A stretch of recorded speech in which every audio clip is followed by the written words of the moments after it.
काला साया। यूं तो बनारस घाट अपनी खूबसूरती के लिए बहुत प्रचलित है, पर घाट के किनारे कई राज लिए बैठे हैं।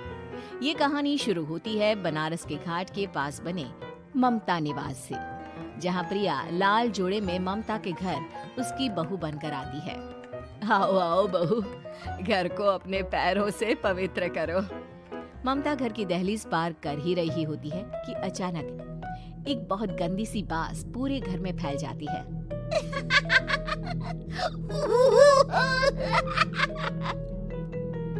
ये बदबू और ये आवाजें, ये कौन हंस रहा है माँ?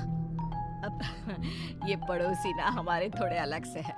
कहाँ हम शाकाहारी और ये मांस मच्छी खाने वाले। छोड़, तू ध्यान मत दे और गृह प्रवेश कर। और हाँ बहू, अपनी सास की एक बात हमेशा याद रखना, इन पड़ोसियों से तो कभी बात नहीं करेगी। अच्छे लोग नहीं है ये। अपनी सास की ये बात मानेगी ना बेटा?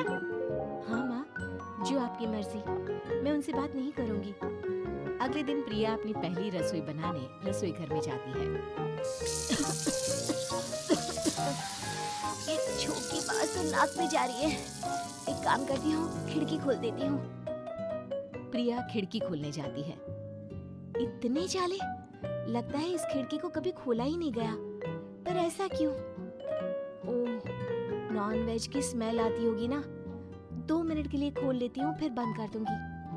प्रिया खिड़की खोलती है। खिड़की खोलते ही उसकी नजर सामने वाले घर की खिड़की पर पड़ती है, जहाँ एक लड़की खड़ी होती है। हाथों में मेहंदी, लाल रंग की साड़ी, बिल्कुल सजी धजी, मानो प्रिया की तरह ही वो भी नई नवेली बहू हो। वो प्रिया को देखकर मुस्कुराती है। हे भगवान, माँ ने तो इनसे बात करने को मना किया था। प्रिया फौरन ही खिड़की बंद कर देती है और तवे पर चढ़े रोटी की ओर देखने लगती है, पर वहाँ रोटी न होकर मछली पड़ी होती है। ये क्या? पहली ही रसोई में इतनी बड़ी गलती। हे भगवान, अब मैं क्या करूं? प्रिया बहुत डर जाती है और फौरन रसोई की सफाई करने और फिर सभी के लिए खाना बनाने लग जाती है। जब वो सबको खाना परोसती है, सब तो ठीक है, मैं बेकार में चिंता कर रही थी। हे भगवान, ऐसे ही बस अपनी कृपा बनाए रखना। रात के वक्त जब सब सो रहे होते हैं, तब प्रिया को पायल की आवाज सुनाई देती है, जिससे उसकी आंख खुल जाती है। ये पायल की आवाज कहाँ से आ रही है? प्रिया उठकर उस आवाज के पीछे छत की सीढ़ियों तक जाती है। तभी उसे बच्चे के रोने की आवाज आती है। प्रिया छत पर जाती है तो क्या देखती है? वही लाल साड़ी वाली लड़की अपनी गोद में एक नवजात बच्चे को घुमा घुमा कर सुला रही है। तभी प्रिया की नजर उसके पेट पर पड़ती है। ओह गॉड, ये तो प्रेग्नेंट भी है। सुनिए, बच्चा सो नहीं रहा है क्या? मैं कुछ मदद करूं? नहीं नहीं, आपके घर वालों को अच्छा नहीं लगेगा, मैं संभाल लूंगी।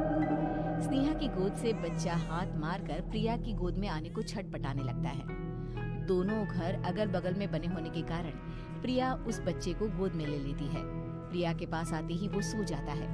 बच्चे का वो स्पर्श रात भर प्रिया भूल नहीं पाती और अगली सुबह वो छत पर कपड़े सुखा रही होती है। तभी उसे एक औरत इशारा करके बुलाती है। स्नेहा कह रही थी, बाबू तुम्हारी गोद में आते ही सो गया। मैं गौरी, स्नेहा की माँ हूँ। बहू, घर आना, बाबू को खिला भी लेना। शाम को जब घर पर कोई नहीं रहता, बच्चे से मिलने के लिए प्रिया छिपकर अपनी पड़ोसन के घर चली जाती है और कुछ देर बच्चे को खिलाकर वापस लौट आती है। इसके कुछ दिन बाद ही प्रिया को पता चलता है कि वो माँ बनने वाली है। ममता की खुशी का ठिकाना नहीं रहता।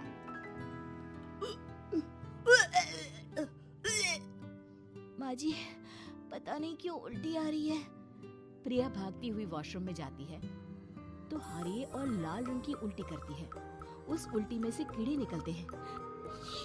ये क्या? खून और ये कीड़े! माँ! माँ! प्रिया की आवाज सुनकर ममता दौड़ कर आती है, पर बेसिन में कुछ नहीं होता। प्रिया हक्की बक्की रह जाती है। ये सब क्या हो रहा है? प्रिया घबरा जाती है और अपने कमरे में जाकर सो जाती है। डर के कारण वो इतनी थक जाती है कि उसकी आंख लग जाती है। तब उसे ऐसा लगता है उसके पेट पर मानो कोई बैठा हुआ हो। कौन हो?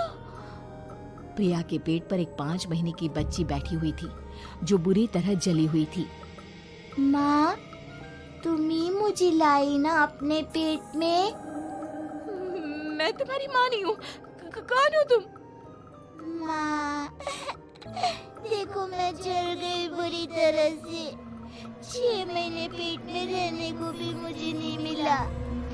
सहला दो ना माँ। बचाओ, बचाओ, माँ। ममता दौड़कर कमरे में आती है। प्रिया की बातें सुनकर वो सब समझ जाती है।